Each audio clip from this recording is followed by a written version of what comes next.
Vaheguru, Vaheguru, Vaheguru, Vaheguru, Vaheguru, Vaheguru, Vaheguru, Vaheguru, Vaheguru. Okay, couple of admin points. The kirtan you heard was Professor Gurnam Singh. You can probably, a lot of the kirtan that we're going to talk about today, the kirtanis as well later on, you can go on gurmatsangeet.org. That's the website, I think. There's also SeekNet audio player, media player. You just go on there, type in the name of the kirtani, and loads of kirtans already up there. And you can obviously YouTube and you can download a lot of stuff. So you should expose yourself to Rag Kirtan.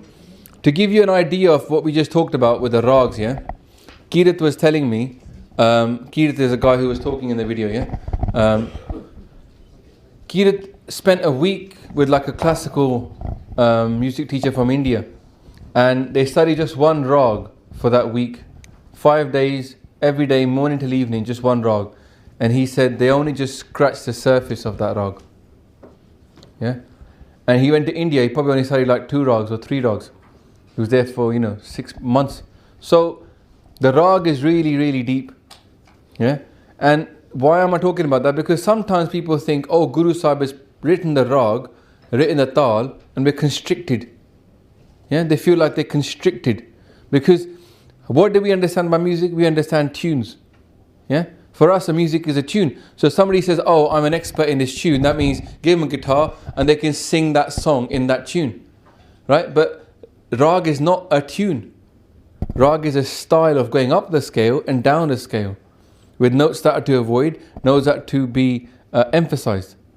So what it means is infinite amount of improvisation within the structure of the rag. So actually it's not restrictive. It's actually giving a lot of freedom within it. Same with the beat.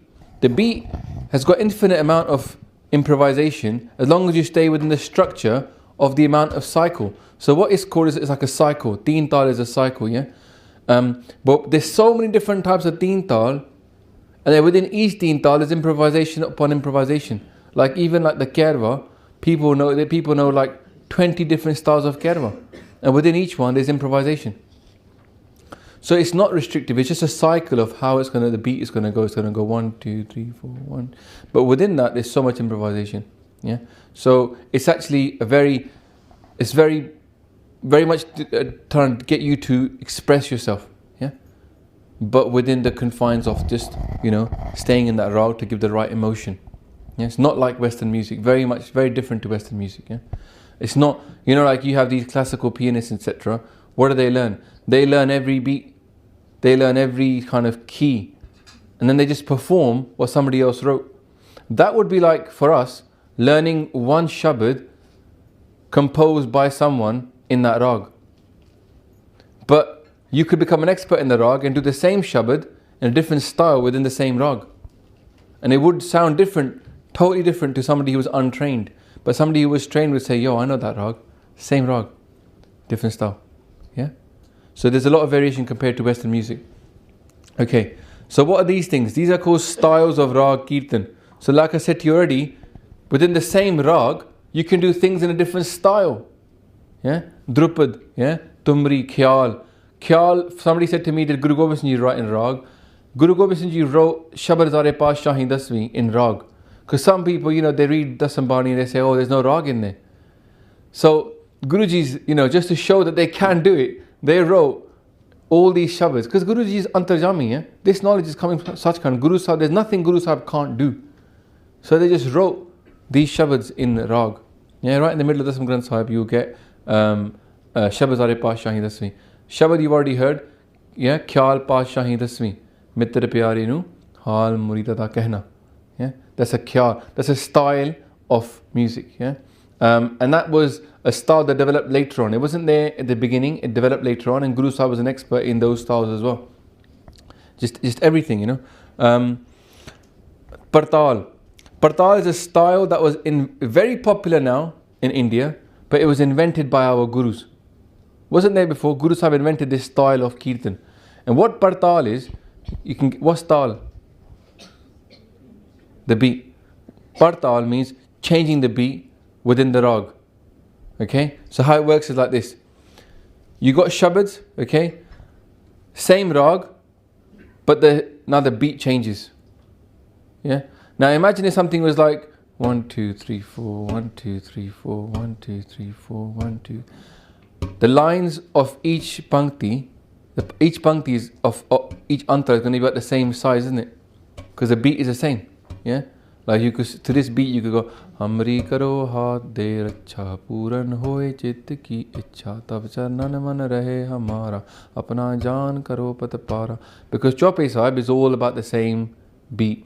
It's all about the same size. If you put Chaupai Sahib down on a like a Word document, each line will be about the same size. Okay? Not that much different. Now, that's how a shabad looks like normally. All lines about the same size.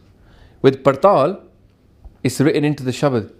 Yeah? The shabad is written in partal. How it works is the lines don't go like that.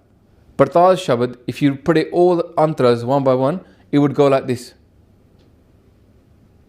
So they don't conform to the same beat. They conform to different beats, but same rag. So tabla players got to work doubly hard, yeah? Because one line is going to be read in one beat, and then suddenly it's going to be like a fast beat, and suddenly they're going to have to switch beats to come back to the stai, the main chorus. Then they're going to go back to a different beat. And it could be like there's 3 different beats just in one rag. So tabla players having to go with it, and they have to know the shabad beforehand and have it practiced, so that when you get to this antara, I'm going to do this tal. When you get to the back to the stai, I'm going to do this tal. Yeah, and it's just a more intricate form of kirtan. Yeah, but to those people that know about rag, it's very pleasurable.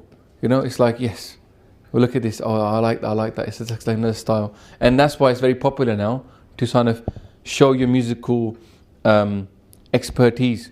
Yeah, in this style. So it's amazing that Guru Sahib made, new styles. Yeah. Also, the Tuks Nishabad. Okay, yeah. Now it's very much used in classical team.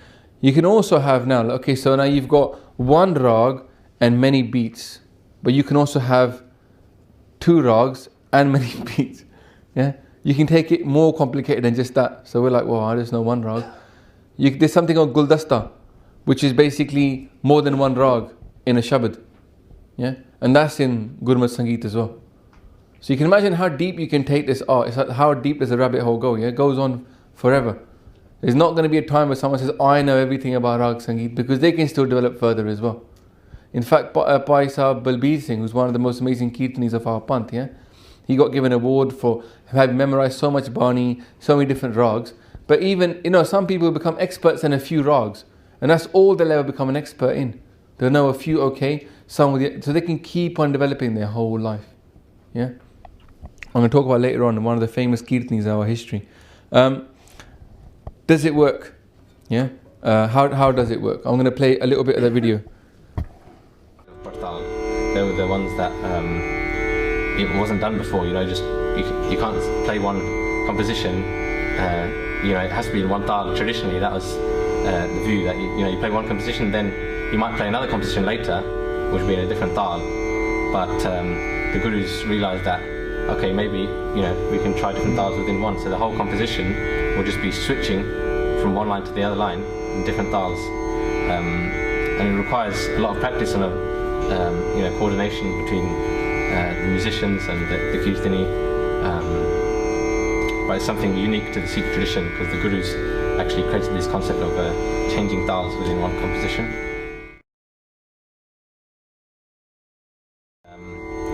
It's hard to say, because I think you don't have to be an expert on Indian classical music to go to an Indian classical music concert and be blown away and just be like, you can be an Anand. Same when you listen to a great kirtani, they can take any listener to Anand, and you just be in bliss. Even you having no knowledge of what they're doing, just the sound, the current of sound, and the way they're using music, it can touch anyone. Music is such a universal language that you could say that.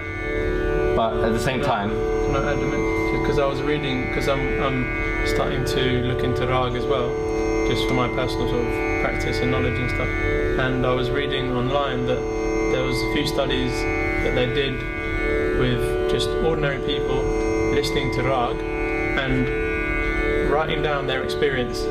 So what they actually found out was that, you know, that you'd want to hope and, you know, wish that your Rag would be giving, because you want to be portraying a certain feeling, but whether or not that person is experiencing that is another thing. But through this study they realized that there was a high percentage, if the Rag was to do with love, they were experiencing love, or if it was compassion or whatever feeling, that they were actually feeling that. So that power that can be generated through Rag has been proven that, you know, you're receiving that, rather than you know someone saying, oh yeah, no, it was alright, but I didn't really feel anything. Or obviously there are going to be people who don't have that specific feeling, but more often than not that's being portrayed and it's affecting them in that specific way. That's just music alone, you know. And then you add the shabad there, and you know, when you start to have words and people hearing, if you know, understanding Gurbani is very important in that sense, that when you hear the shabad, combine that with the music, you know, it's a totally different level. It takes the music to a totally different level. If you're hearing words and understanding what's being sung, I mean, that's really where it's at. You know, the core of it is what's being sung about, and then adding the music on top is just like killer blow, you know. But everything is vibration. You know, the essence of every material thing is vibrating. So you add vibration, poetry, add it all together, it's going to have, you know, an effect. So I mean, there's a good example of one of the great musicians of the Mughal era. Who was singing for Emperor Akbar, who's known as Mian Tanzin, and he was said to be one of the greatest musicians in the style of Drupad singing. And as you're saying, everything is a vibration. So how music can affect the listener, but also the material world that we live in. So it was said that when Mian Tanzin, he could actually bring about change in the elements around him. So when he used to sing the Rag Malar, which is the Rag of the rainy season, he said he could bring about, a storm and make it start raining on all the fields, and everyone would be really happy because he could, make sure the crops keep growing. And if he'd sing Rag Deepak, he said that he used to walk around the fort singing. And when he used to sing Rag Deepak, he would all the torches on the wall would light through fire. So he could make fire. And the myth is that the way that he died is that he was so engrossed when he was singing this Rag Deepak that he actually self-combusted. So he set himself on fire through his own kind of passion in singing this Rag Deepak. So effectively, it's a technology, yeah. Now, what's guru mean? The word guru. Enlightener. Yeah? Someone take you from darkness to light. So the Bani is meant to enlighten you. Yeah? And it is, because it's coming in this technology. Any person can walk in and still experience the power of that Bani. Even if they don't know what Rag is, they can still feel the power of it. If they got to go further and understand the words and then feel the emotion behind it, it would enlighten them. It would let them experience the divine. So that's why Bani, where I said at the beginning, the Bani is not just showing us the way, it is the way. Yeah? It's designed to get us to experience the divine. It's a whole science. And effectively, we're like Neanderthals, most of us, like myself, I'm a Neanderthal, with an iPhone. I don't know what to do with it. Yeah? I can play games like my kids can play, but I don't understand how deep it is and how amazing it is. Yeah? It's just the point of this talk is not gonna get you to go, wow, I know Rag. It's not like Matrix where you're not downloading the information. The point of this is to go, wow, there's so much there. I could spend my whole life just learning Rag. Yeah? And still there'll be more to do. So it's like, why aren't we doing it? Yeah? Why don't we do it? Why don't we learn? Instead of becoming Facebook warriors and all that kind of stuff, yeah? Why don't we just become experts in Kirtan?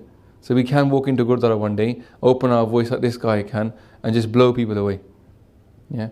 And people are like, what is this? And you say, this is what our gurus wanted to happen in a gurdwara. They wanted us to come in and have this experience using rag. है ना?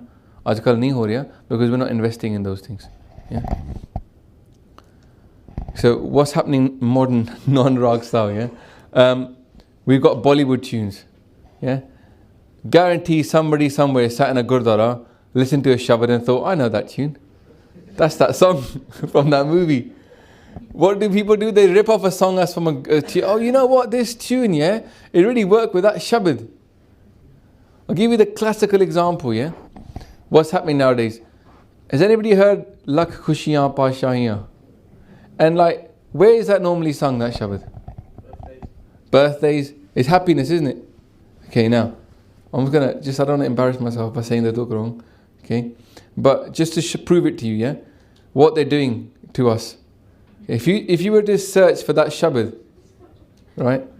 Lakh Khushiyan Pashahiyan Ji Satguru Nadar Kare. So you find it on Sikh Kirtan. It's very easy. Yeah, you can get someone to help you if you can't read Gurmukhi, right? Lakh Khushiyan Pashahiyan Ji Satguru Nadar Kare. Okay, right. Okay, it's Siri Rag, right? So it's very sort of like contemplative, yeah, early morning kind of determination, yeah. Now, what's it saying? Who will get this, yeah?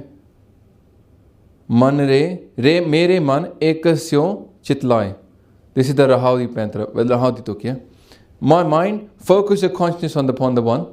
Then it says, Ekas bin sabat anda hai, sab mithya mohamai. Without the one, everything else is just worthless entanglements, yeah? And all this Maya attachment is totally false. Does it sound like a happy shabad? This is the main tuk, yeah, being supposed to be read out. What happens when we go to Gurdwara? They make the main tuk, Lakh Khushiyan Pashahiyan, in a very cheerful tune, yeah? Jai Satguru Nimak. And so they're taking the shabad and they're basically changing it. It's meant to be a contemplative shabad saying the world is false, right? And that my mind focused upon the one, everything apart from the one is totally false.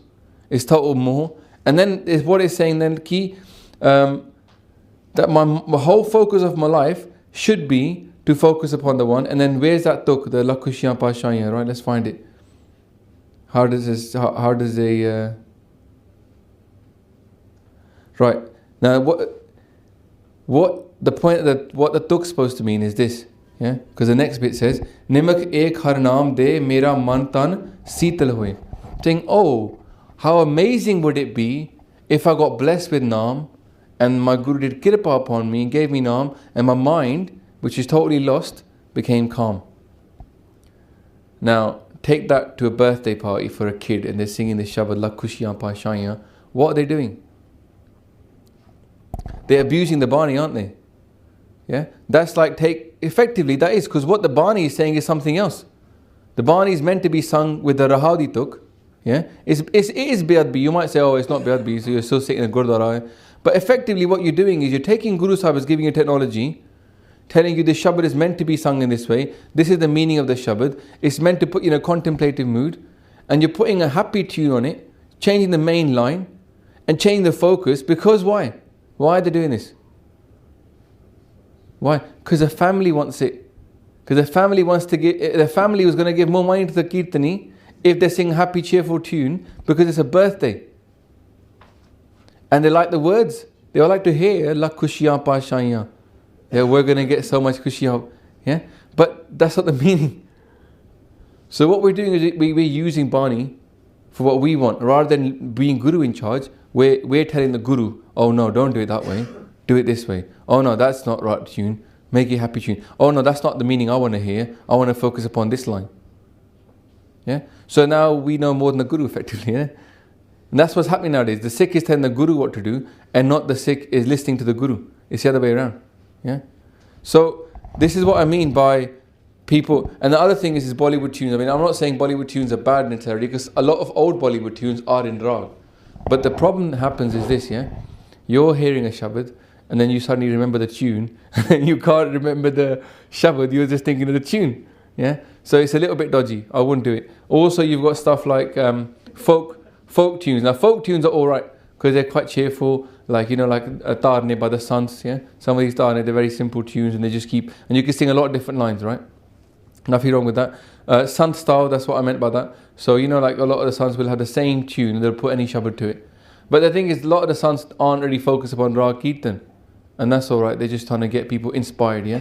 And then the AKJ style, which is very much sort of, you don't sing a shabad from one end to the end. What ends up happening in AKJ shabads is they'll sing one shabad, but then they'll take a break from the shabad and go to another shabad, right? And it's called a katha, where you're doing katha of the shabad using other shabad.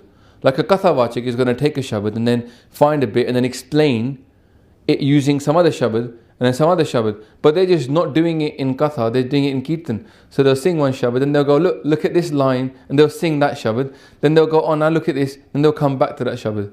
And that's like an AKJ style of kirtan. Nothing wrong with it intrinsically, but it's not how the Guru Sahib expected us to go through that shabad with the antra and that experience of going line by line and having that experience with the emotion and the rag presently.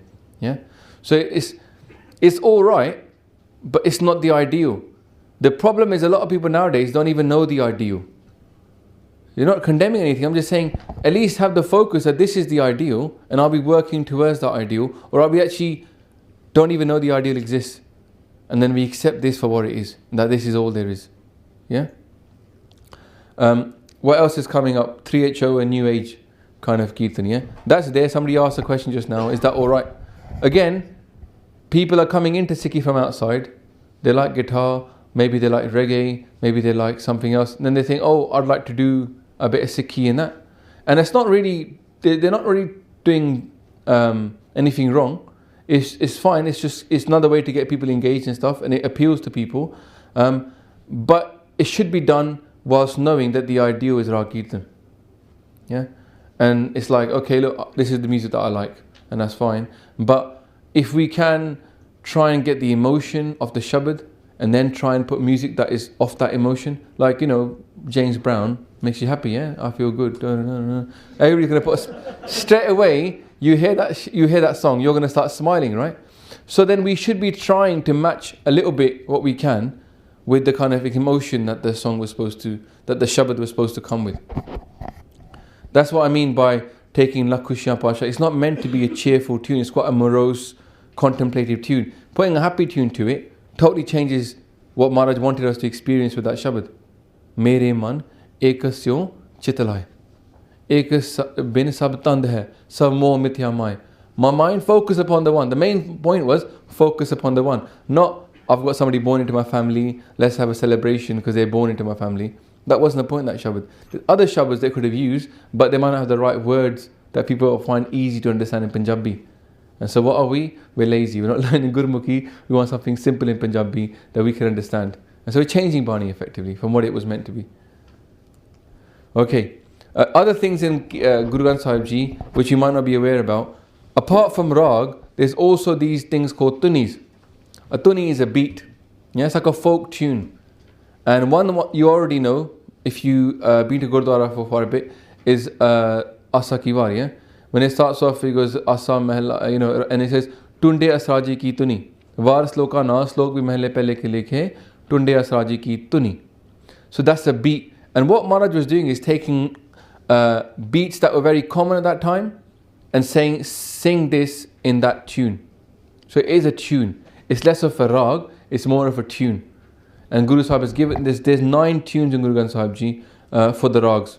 So Manj Ki War is written by, this is Malak Murid, Thata, Chandara, Sohiya Ki Tuni. Now, might mean nothing to us here.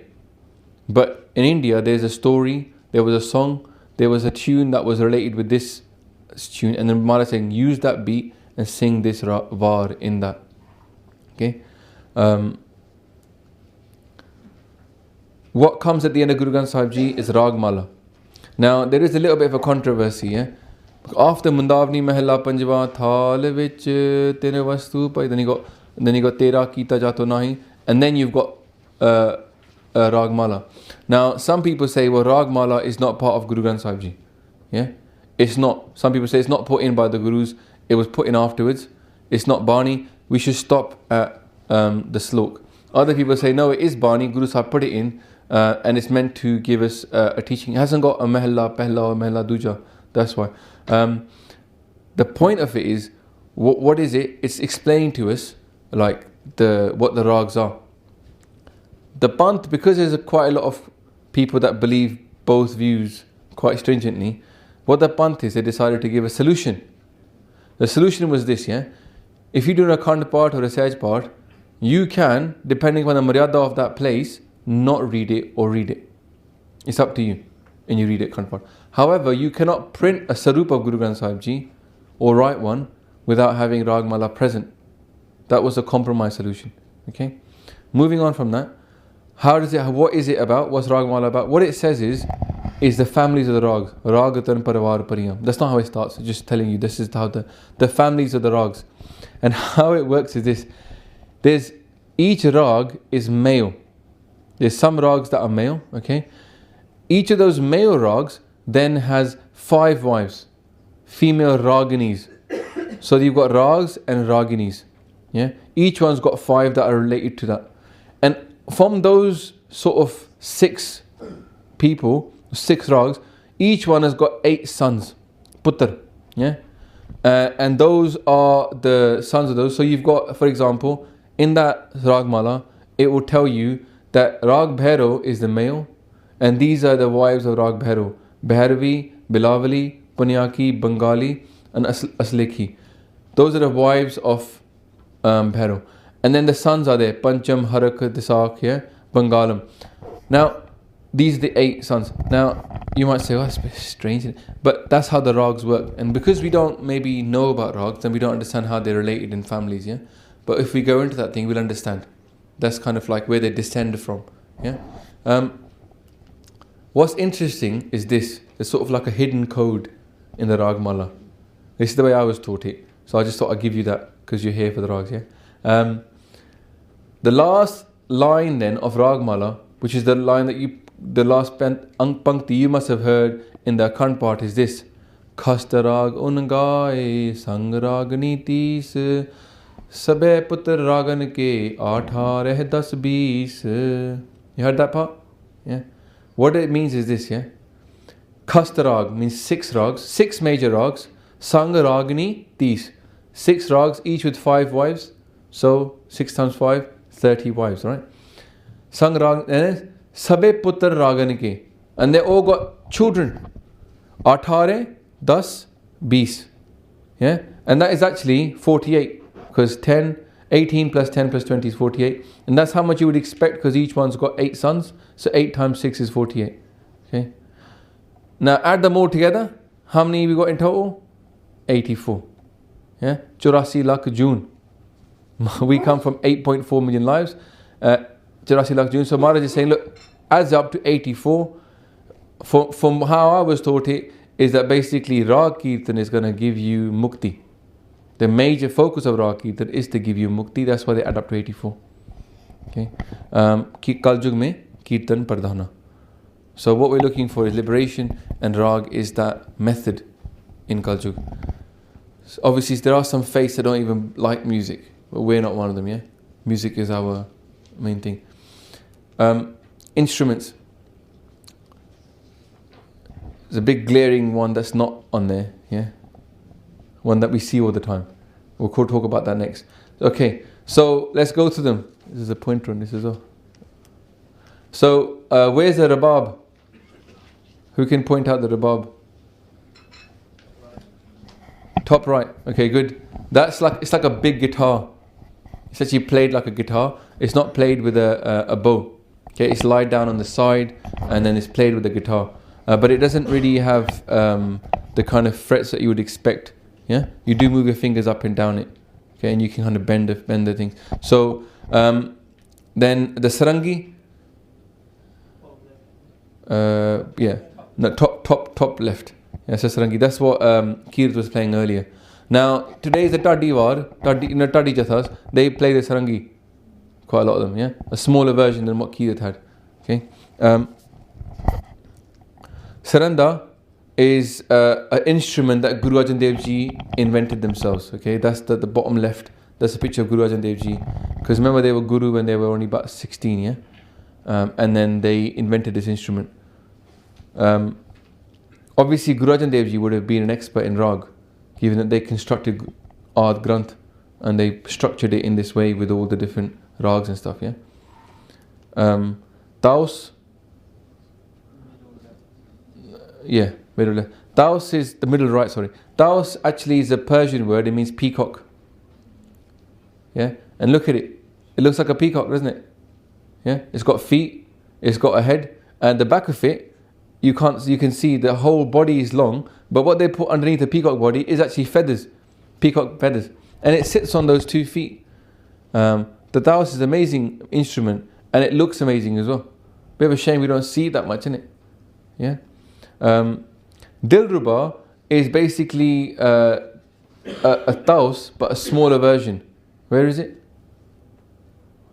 Top right, top left for you guys. Yeah, top left. So that's top left. Where is it? It's not even on there. It's not on there. Okay. So Dilruba again. The Taos and Dilruba are play with the bow.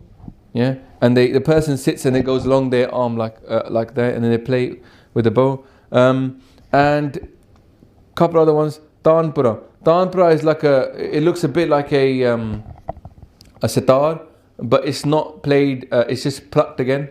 Yeah, it's not played with a bow. And what that Tanpura is, it gives the drone.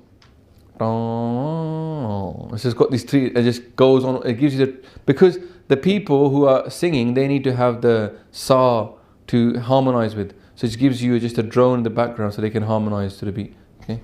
And a lot of people, sometimes when they're doing part, they'll put it on in the background, like electronic Tanpura. You can get it on your phone now. You can get a Tanpura app and just have it playing in the background. So, and most Kirtanis will have it on in the background when they're playing Kirtan. Other things Guru Sahib mentioned and people did use in those days was like flute, harp, horn, the shell, many instruments, yeah. Now what they have, this is harmonious strings, yeah. What that means is, like, for example, you see that sarangi he's got at the top left, yeah. On that sarangi, you only really play 3 strings. Kirtan is playing, but there's many other strings. There's about 40 strings on there, and what they are is they harmonize to the other strings. And when you play the main strings, then those ones vibrate as well, and they give like an extra depth to that note that you're playing, yeah, which you don't get in like something like a harmonium or a piano, yeah. Other things work with it, harmonious strings, okay. On the percussion side, the pakhavaj and the mirdang are both sideways played instruments, yeah. What you see nowadays is a tolki, but there was some classical instruments. Anybody seen that? What's the movie? The guy's trapped in the boat with the lion. Life of Pi, yeah. In Life of Pi, when he's in Bangalore down south, he's playing this sideways drum, yeah. That's a mirdang that he was playing there. It's a very classical Indian. All they did is they took the mirdang, chopped it in half, turned it on the side, and it became into what we call the jodi, yeah. So you got pakhavaj, sorry, I think I got that wrong. I think it became into pakhavaj. You got the mirdang, the pakhavaj. You also got jodi, the tol, obviously the big one, nagara and the Nagar Kirtan, they have the big drum, yeah. So these are the percussion instruments that we have. Nowadays we tend to only have one, the tabla, which is a smaller version of the jodi. You see that the thing that he's playing, the tabla, that's quite a big, isn't it, tabla, isn't it? Does it look bigger than normal? Because it is bigger, and it's wooden. It's not metal on the outside, it's wooden. It's very loud, okay. It doesn't really need a microphone that much, because in the old days you didn't have one tabla player, you had like 5 or 6 sitting together, yeah, because the sound had to reach without microphones and stuff. And it's played with kulle hat. You see how his hand is open and he's lifting it up. With normal tabla player, you would never see them lift their hand up like this with their fingers open, because it's not meant to be played with that intricate finger work. It's actually a lot more kind of like open hand ball. They call bulle. Now we've got basically these 2 things, tabla and harmonium. Okay. Now, tabla is good for PA systems because it's not as noisy. You can get quite intricate, and then you can pick up that sound. And with today's system, you know, with the microphones and stuff, so it's preferred. Harmonium is a German instrument. Okay, also known as a banjo. Okay, you know those kind of the guys in the street corner singing songs, and he's got this thing. It's just basically one of those trapped, and the other hand is moving. That's all it is. If you open it up and you moved it around, it would become just like that. Accordion, I think it's called, isn't it?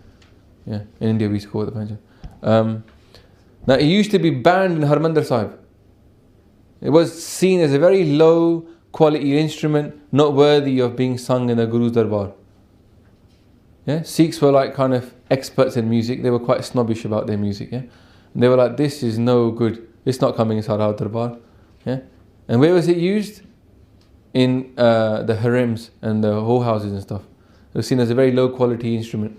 Okay, it was easy to play, just some cheerful beats and stuff. It wasn't really a classical instrument. What's happened now? It's all you ever see. Yeah, and believe you me, I didn't know that we had our own instruments. Yeah, I grew up in this country, 21 years old, didn't have a clue that that was not a traditional Sikh instrument. Nor did I think that the Guru Sahib invented instruments in order to understand Rag. And I get a lot of people will be like me. Yeah, a lot of people would have just seen the tabla, and what would they do? Assume that was all there is. So if we not show people the depth, what's going to happen? They're going to assume that's all there is. Yeah. If they want to find something deeper, they won't be becoming experts in Rag Kirtan. They'll go and pick up the guitar or pick up other instruments. They won't think I should pick up the rabab. Yeah. I'm going to just play a little bit of a video about the problem with the harmonium.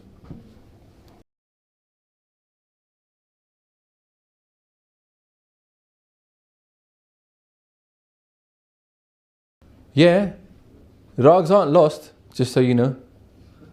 Rags aren't lost anywhere. There's people. It's just not as prevalent here. There's many experts in Rag Kirtan. We're going to get to that and how it's passed on and stuff. But yeah, there is actually the manufacturing of these things is kind of slowed down quite a lot. Obviously, there were loads of experts in making the instruments. Now that's slowed down, but these are still being constructed. People still have that skill set. In fact, there's an Australian guy called Chris Mooney Singh, became a Singh, Goraya. He's set up a factory in Taran making rababs, yeah, back by hand. So there's a lot of passion out there, you know, for people to go and preserve this tradition of their gurus. But we're not that far away from our gurus, yeah. It's 500 years is not a lot of time, and people were experts in this up to 300 years ago, and even 100 years ago, people were experts in this. This recent harmonium thing and etc. and this degradation of Kirtan is only 100 years old. That's not a lot of time. Yeah, those skills still exist. Yeah, and we just need to invest in those to bring them back. We're going to talk about that in a second. I'll play this part. The Vajja, which is the most common instrument which we see accompanying Kirtan in the modern times, and it's so prevalent these days, the Vajja as the main instrument of choice for Kirtaniya. It's an instrument from the West. It was invented in the West to go with the Western scales. So the whole idea of having a keyboard is to fit the even tempered scale, which is the standard kind of framework in which Western music operates. However, that was brought from the rest to India, and it's ended up being that the Indians have adopted this because it's an easy instrument to play. To pump the Vajja and touch a few notes is not that hard, and you can sing Shabad with it, and you can it's very easy to do. However, we've lost so much of what Rag and what the music of India is all about. So to demonstrate this, there's a concept in Rag which is that of meend. So this is sliding between notes. So I'll give you an example. In Sri Rag, which is the first Rag to appear in the Guru Granth Sahib actually, the characteristic is heavily dependent upon the meend, the slide that you apply between notes. And on the Vajja you simply can't do that because you can't slide across the keyboard. I mean, you can try and fake the effect by dragging your finger up and down the keyboard, but it'll sound a bit like jazz, or I don't know. So the concept of a meend in Sri Rag is something like this.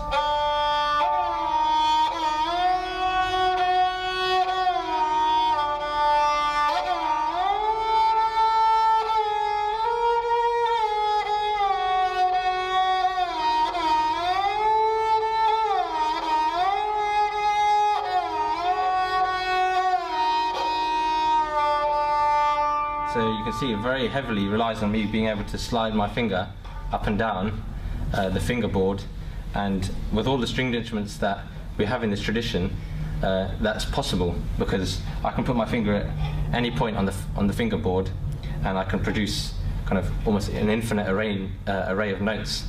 And by doing that, you know, the use of slides and mean is possible. On a keyboard, I simply couldn't do that. And this is something which the voice can do as well. So it's almost like you're restricting the voice by playing with a vajra, because you know the vajra can't do that, harmonium can't do that. Anything with fixed notes or frets with a fretboard can't do that. But with stringed instruments, you can always slide, and so it's not by coincidence that stringed instruments is what is the traditional instruments of choice in kirtan, you know. And they may be more difficult to play, but the expression and the infinite array of, you know, the microtones. So this is another concept unique to a rag. In Western music, you've got 12 notes on the keyboard, but as I said, not being able to slide and touch all of the microtones in between of those notes is something which is lost. So actually, although we say we've got sa re ga ma pa da ni, 7 notes, those notes are actually flexible, much like Indian time is very flexible.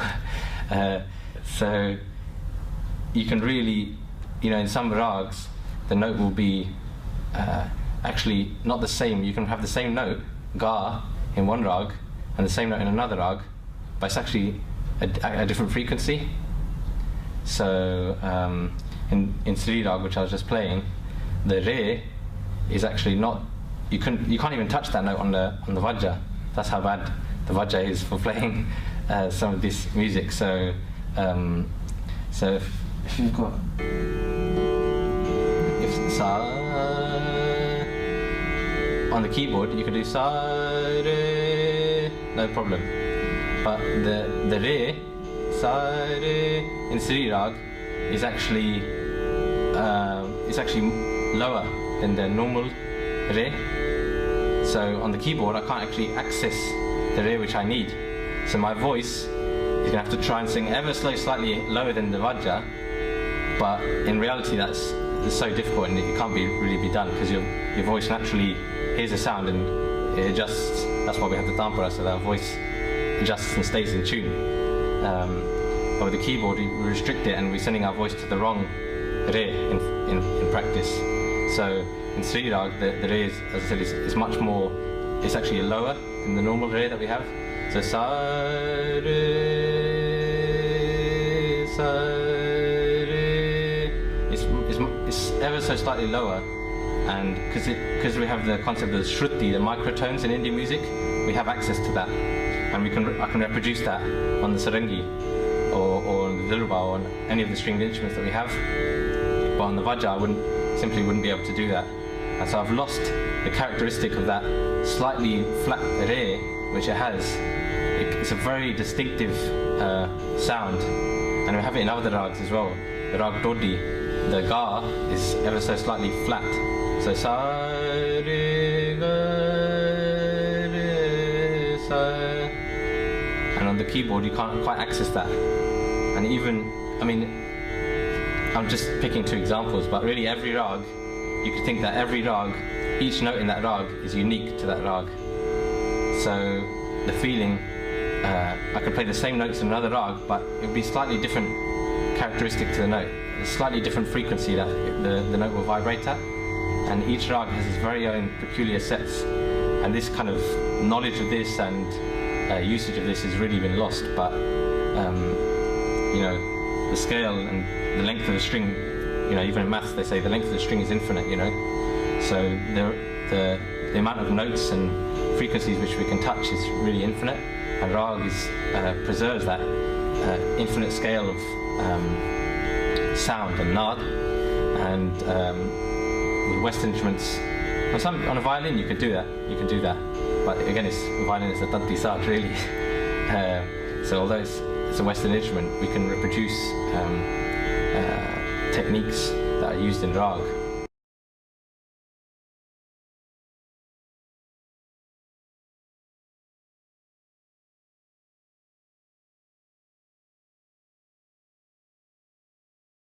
the meend is lost, and then the micronotes, the shruti, they're slightly different per rag, and then you lose that as well by using a harmonium.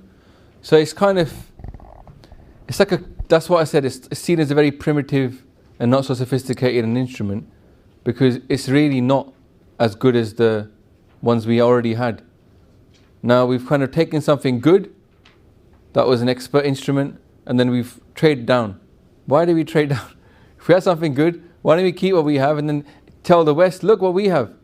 Shouldn't you be trying to use? Now the only instrument that the West really has that matches up to is the violin. The violin is basically tanti saj. So Keith goes on to say over there. So, and what is violin? Classical music. To be an expert in violin is seen as a good thing, right? And you know, how much do they sell for? Crazy amounts, isn't it? So what they value, we already had, and we've traded down to vajja, which is not even as good as a piano.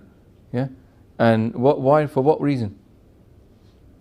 Yeah? Because it was easy, or that we were basically undersold Sikhi. And now we don't even know that it exists. Right? That we don't even know this thing exists, or what the problem with it is. Also, that's part of the problem with the harmony. Anybody can do it. And the problem with letting anybody do it is that the quality line goes down. Yeah? So, yeah. Anyway, the point is that Sikhi was always about preserving a high quality. That's why even Bani used to be written in Ladiwar. So unless you knew it, you couldn't read it. You could just sit down and start reading Bani. You had to understand the concepts first, understand where the breaks would come, had to have been taught by somebody in Santhya, and then you could listen and read Bani. Yeah? It was joined together. There was no gaps between the words. And that was all about trying to preserve a quality line and effectively make Sikhi hard. Now someone might say, well, that's not fair. Sikhi should be easy. Look, the word Waheguru is very easy. Yeah? You can say Waheguru as much. Bani is quite easy. However, it's kind of like saying, well, I want everything to be easy. It's a bit like going to a doctor and saying, I want to be cured, but I don't want an operation. Well, if you need the operation, you will have to go through the operation. Let the doctor decide what's good for you. Yeah? Not you decide. Now I was watching this video the other day. It was one of those RSA videos. It's about motivation. And it said that basically money stops being the motivation after a certain amount of money. Money stops. And what becomes the motivation?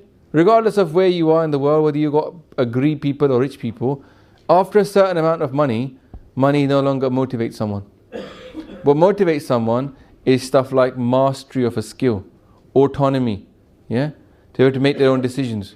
Now, what's Kirtan giving us? A lot of autonomy, because a lot of ability within that rag to show off your new styles or a new improvisation that you've come up with, and you can become a master. So it is difficult, but people enjoy things that are difficult. Yeah, if there's no depth, you give up. You're not interested in it. People want something which is a bit hard. Even to play taus, just to play the note properly, the bow, takes a long time to learn.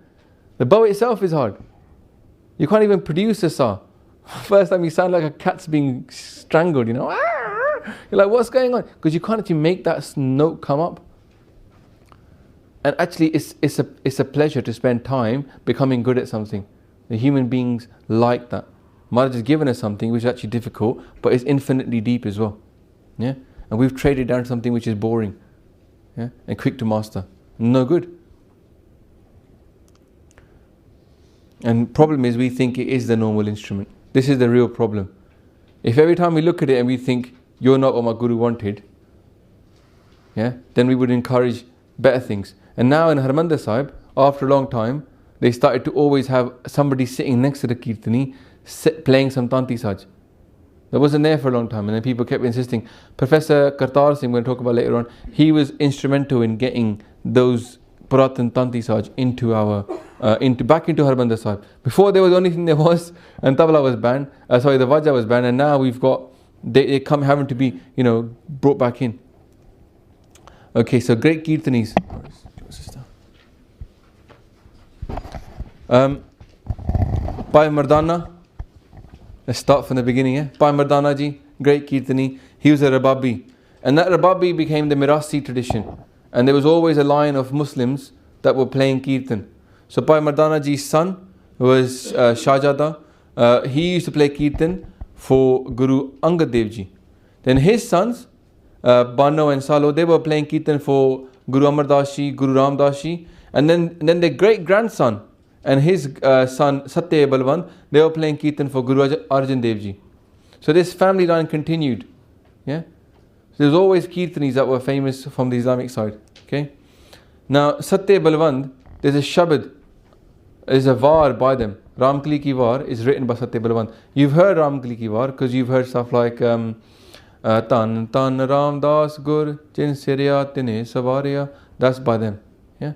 Now there's a story about them, so I thought I'd put it in.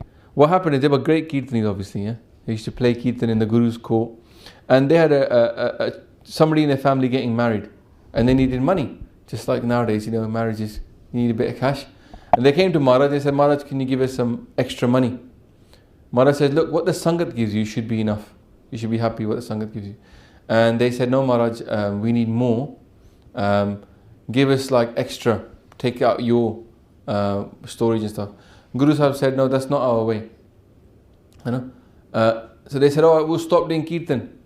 They got a bit proud. They thought, because I think I was told that Prithi Chand, Guru Arjan Dev Ji's elder brother, who was trying to be a bit jealous, he said to them, look, the Sangat comes here for you. You do amazing Kirtan, so therefore you should charge more, right? And then they basically egged him on. He egged them on, and they said, okay, we'll stop. He said, why don't you give him a shock? You don't turn up, Kirtan Sangat doesn't turn up. So they did this, and Guru Sahib said, okay, if you're going to be like that, and they won't do Kirtan, then he says, then don't come in front of me again. Yeah, if you want to turn away from me, then don't come in front of me again. You shouldn't come in front of me. Anybody who brings them to me they will have their face blackened. The punishment for anybody who brings them to me, they have their face blackened. Yeah. So Maharaj says, "Hon mainu nahi milna. Don't come next to me again." Yeah. Satya and Balwant went off, started doing their own Kirtan, expecting people to come. Sangat didn't go. Sangat still went because Guru Arjan Dev Ji themselves started doing Kirtan. So Sangat went to Guru Arjan Dev Ji. Yeah. And they wanted to go to somebody who's pure. So the Sangat didn't go to them. And by them turning away from Guru Sahib, they actually suffered a lot financially. People didn't come to them. They kind of, what they were doing fell into disrepair. And they became very distraught. But they had been told, ki wapas aana, hum tusi mud gaye, to mud gaye. So they had to go. They were very depressed. And they kept going around to ask people to help me. Go and do a beinti to Guruji for us. We are very sorry. But no one was prepared to go to Guruji to speak for them because of what Maharaj had said. So finally they came across this Sikh who was from Amritsar, Bhai Pela. Yeah? And he was a very good Sikh, and he took compassion upon these people. Now, you might say, oh, why did Guruji do this? They was all part of this circle, learning circle for us. Yeah. So Bhai Pela took pity on these people, and he said, okay, I'll go to Guruji for you. And he was a well-known, respected Sikh, but before he went to Guru Sahib, he blackened his own face. He sat on a donkey, he put a jute de har around his neck, shoes around his neck in a necklace. That means when you do this in India, you blacken someone's face, put them on a donkey and parade them to the town. That's called a jalus. Yeah? They're making a fool of them. Public spectacle. He did that to himself. And the Sikh said to Maharaj, Bhai Pela, one of your good Sikhs he's on a donkey, face blackened, into the town. They said, bring him here. So they brought Bhai Pela there. And when Bhai Pela came there, he said, Maharaj, I brought these two with me. You said that anybody who would bring them to you would have to have his face blackened, so I did it myself, Maharaj. Yeah? And he came in front of Maharaj. He said, Maharaj, take pity on them. They are very sorry. Forgive them. And Maharaj said, okay, for what you've done, Bhai Pela ji, I'll forgive them. And then Bhai Pela was given the var. He was given a boon. Maharaj said, Bhai Pela, sab to pehla. That whenever we go into Sachkhand, you will be first. Yeah? You jump the queue to get in. Right? So they gave him that boon. So Bhai Pela, the compassion of a Guru Sikh is still there. Yeah? And this was a Maharaj's care to show us, that no one is beyond redemption. But yet sometimes we feel too embarrassed to come to our Guru to ask for forgiveness. We might want to send somebody else, tusi kuch karo, help us out. What do you think? Satya and Balwant were so sort of distraught. They wanted to do something for Guru Sahib to say thank you for what you did to us, forgave us, and we became ahankari. We made the wrong mistake. Prithi Chand led us wrong, and they wrote a var in praise of the Guru's family from Guru Nanak through to Guru Arjan Dev Ji at that time. They wrote this var, which is now in Guru Granth Sahib Ji. Yeah? And this Ramkali, Rag Ramkali, Satya Balwant, and it's by them. The Shabas you've heard from that are them praising all the Gurus, and they go through Guru Nanak Dev Ji Maharaj, Nanak Raj Jalaya, he started his kingdom. They go through Guru Angad Dev Ji, they go through Mata Kiwi, that famous Shabad I talked about, that Mata Kiwi's praised in Bani as giving kheer and looking after and giving langar. That's from their var. So they praise all the Gurus, and that's included in the Bani. This on the left hand side there is Sant Sham Singh. Okay, Sant Sham Singh was a Sevapanthi Sikh. He's a famous Kirtani. Okay, he lived for 123 years. Okay, probably about 100 of those years, probably more than that, he was in Kirtan. Yeah, most of that time in Harmandir Sahib. Yeah, so you can imagine how much, like, what his state would have been. Photos of him exist, right? Those GT 1588 people, they found photos of him, yeah, because it was 1926 he was around here, right? And the Sevapanthi group, they're like, very much into the Seva, the Adan Shahi they're called as well. 1803 to 1926 is lived. But you might say, well, it's impossible, people don't live that long. Baba Buddha Ji lived for 125 years. Yeah, it's kind of like Baba Buddha Ji was around from Guru Nanak Dev Ji Maharaj's time to Guru Har Gobind Sahib Ji's time. Yeah, and then look what's happened here. Baba Buddha Ji was in service for more than 100 years, isn't it? Because they met Guru Nanak Dev Ji when they were very young. They were young, so it would have been under 10. So they spent 115 years in Hazuri of the Gurus. Yeah, they were always like at the front next to Gurus. So it's like Baba, for me, it's like Baba Buddha Ji came back, come back one more time. So great Kirtans of our time. Okay, Bhai Balbir Singh, top left, good. Bhai Avtar Singh, below, at the bottom, middle bottom.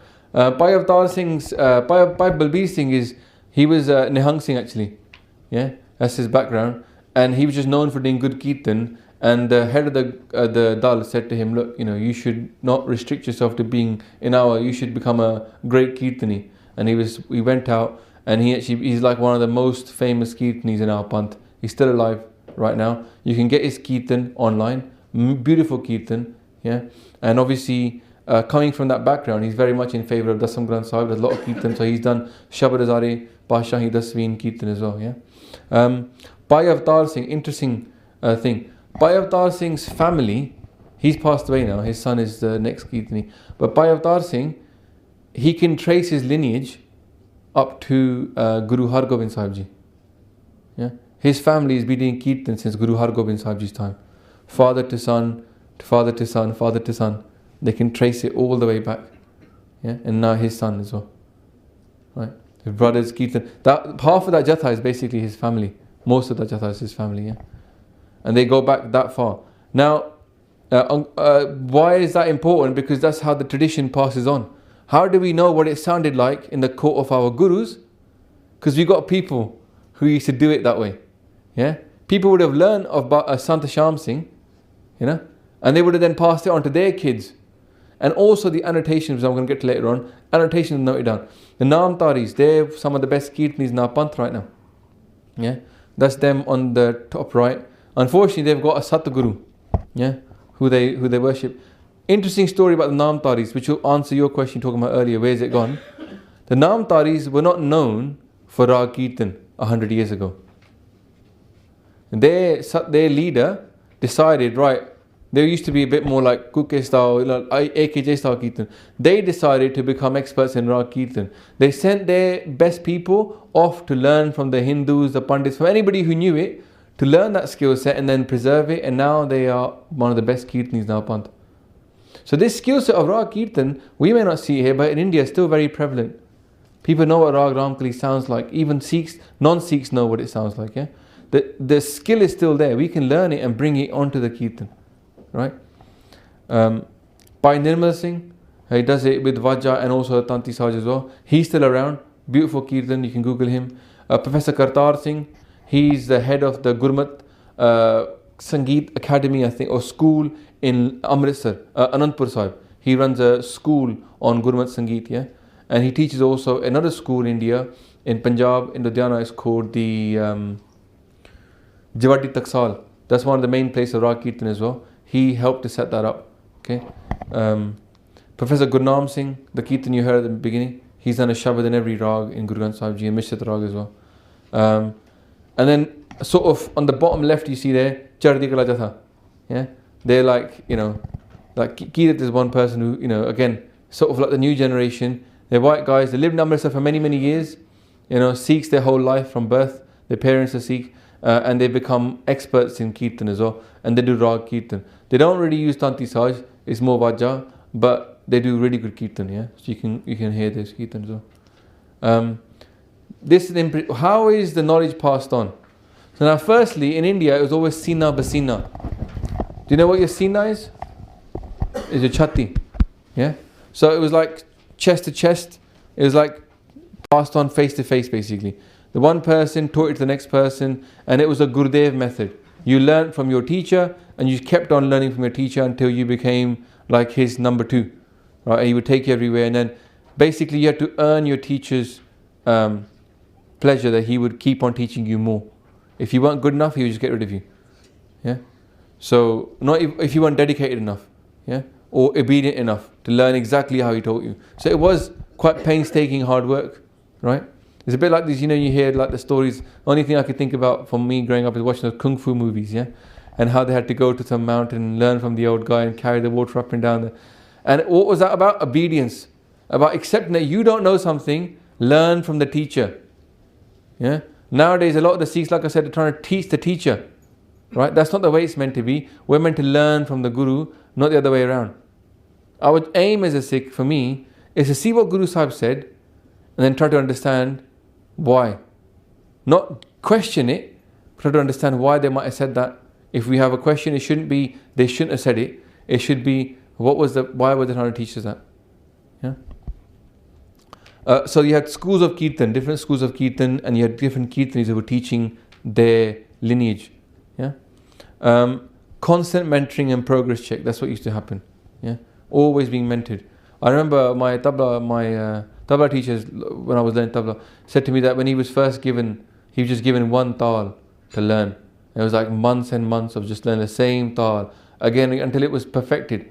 And the idea was that you perfect one thing, you can learn something else to a good level.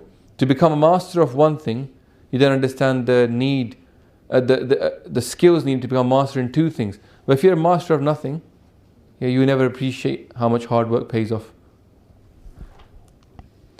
Also, things were written down, and I'm going to just play the video now. So you used to be able to annotate some of the old styles, and you can annotate how a Shabad might have been sung. You couldn't annotate the whole Rag, like every Shabad and every Rag, no. But you could annotate certain Shabads, how they could have been sung in that Rag. Okay, there's a way of doing that. And I'll just so remember, the Rag has like an up scale and a down scale, and the main emphasis, and then the second emphasis, yeah, things to avoid. So people could write that, and then they would give you how the Shabad works. So this one is by my wife, Sukhmani. So I forgot to get it off these guys, but she's just as adept.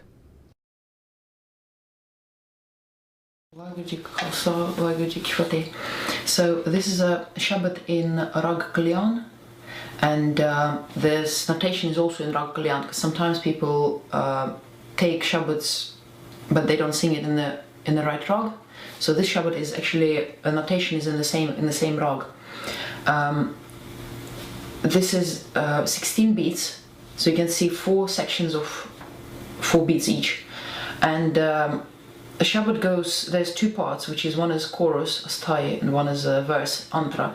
Normally the Asthai is the Rahautuk, the line with the Rahau, and then the other 2 are the other verses. So each verse goes on the same tune. So there's only 2 tunes to learn when you're learning Shabad. One tune for the chorus, one tune for each verse has got the same tune. So we're going to go first through the chorus. I'm going to sing the notes first, how they're written, if you can follow on the paper. So I'll start actually with the Rag. So first when we learn Rag, there is a aroh, the scale, up, ascending and descending scales for the rag. So for Kalyan, it's Ni, Re, Ga, Ma, Dha, Ni, Sa. That's the ascending scale, and then Sa, Ni, Dha, Pa, Ma, Ga, Re, Sa. So that's simple ascending and descending scales. And now the rag only uses these notes. We don't add any other notes. So I'm gonna sing the chorus in the notes.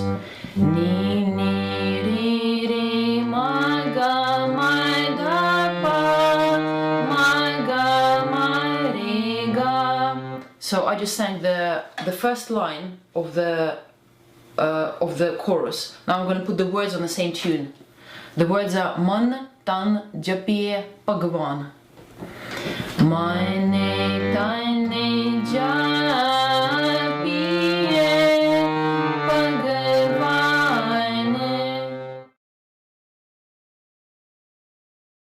So I'm gonna use these two machines. This is the electric tampura, so it just gives a drone, like a sort of background sound, a bit of a mood. So it's tuned on the same note where I'm singing from. So if I was a man, I would be singing from, I will put it here, that's how, no, here. Yeah, that's where the man sings. The women sing from here. So this is my note, this is my sa, so I sing from here. And it just goes on the background a little bit lower. And this is a tabla machine, so if I don't have a tabla player to practice with, I'll put it on. I choose the tal, which is same as my tune. I've got tin tal, 16 beats, so I choose tin tal, that's 0, 0. Then I press start, and I choose the same note for my voice. It's G sharp. So it's a little bit fast. I go say 10. Yeah. So now it's going in the circle. See the up to 16, then 1 again. Okay, so I'm gonna start my Shabad where it has to start, and I have to follow the beat of the tabla.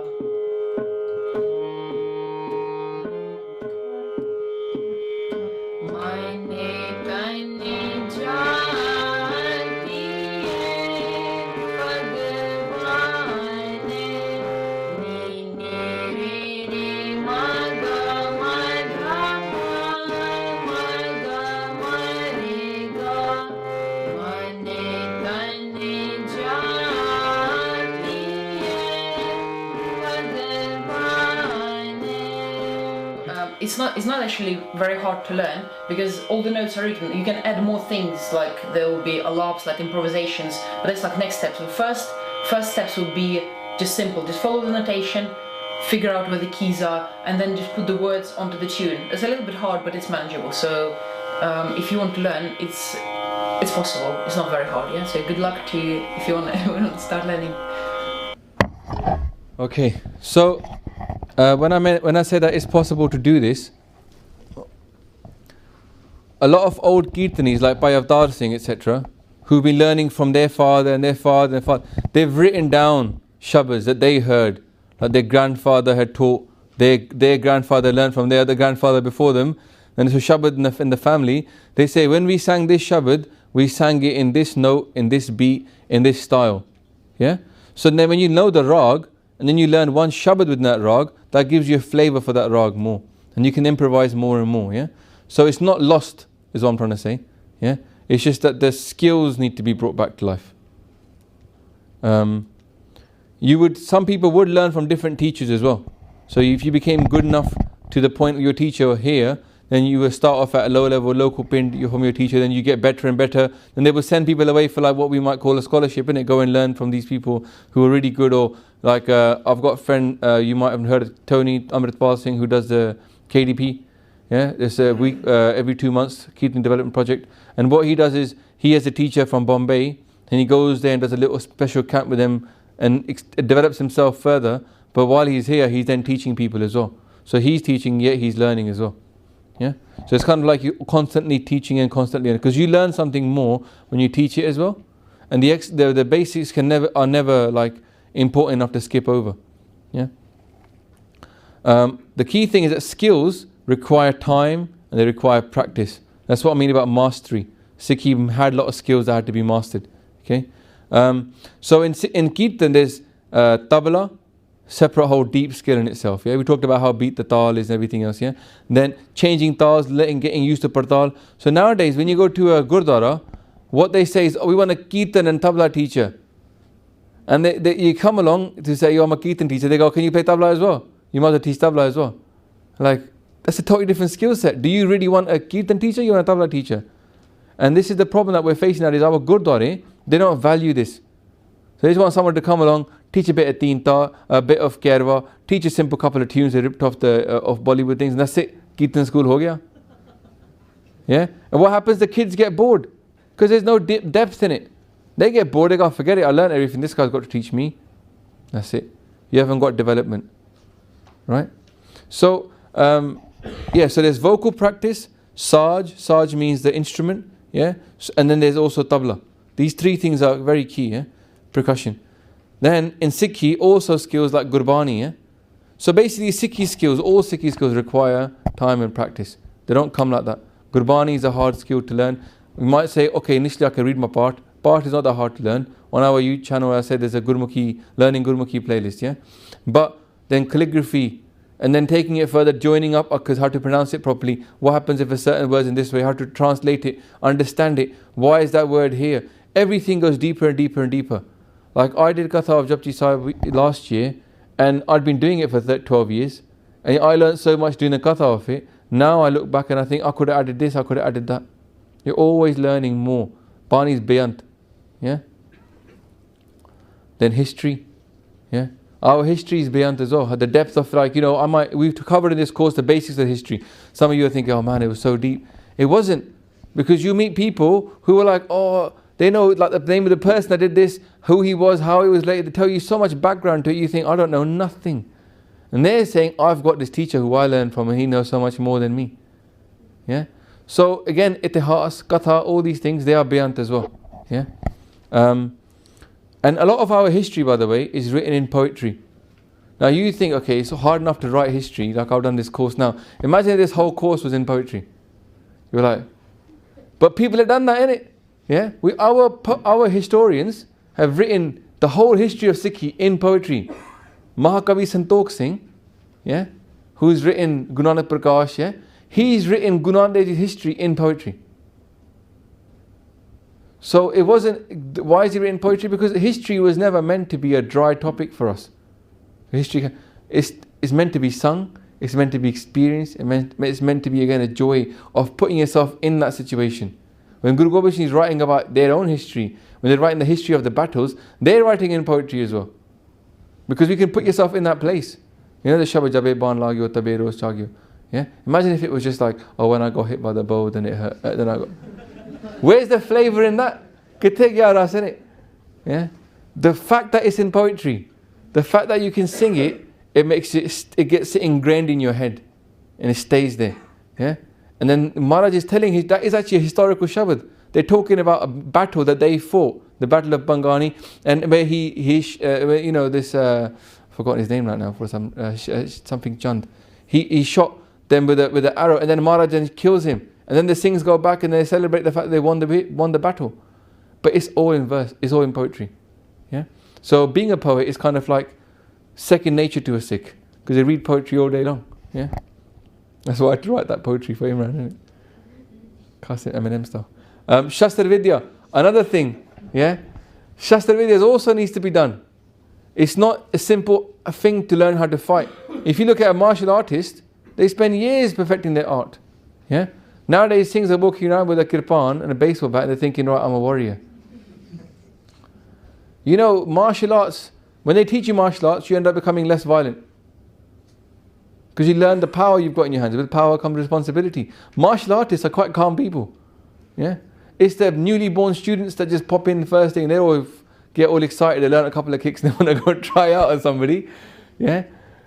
But people that become experts, yeah, they value the skill and then they want to teach it to somebody who's worthy of that skill as well. Yeah? So that's why the quality line is gone now as well. Yeah? We're just teaching willy-nilly to everybody as well in a way. Yeah? So everything used to be about taking time to assess the person, are they worthy of going to the next step, or they're just good enough for the basics. Yeah. Okay, we'll finish off that topic now, and we're gonna go into some discussion points because it's good for us.